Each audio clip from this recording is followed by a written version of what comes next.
বাবার আহামরি টাকা ছিল না, বিছানার বালিশটাও শক্ত ছিল বলেই মনে হয়।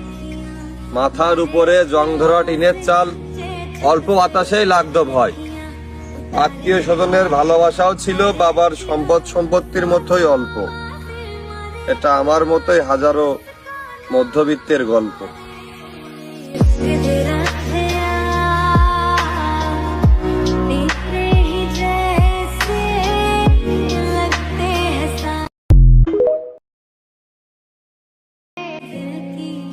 বাবার আহামরি টাকা ছিল না, বিছানার বালিশটাও শক্ত ছিল বলেই মনে হয়।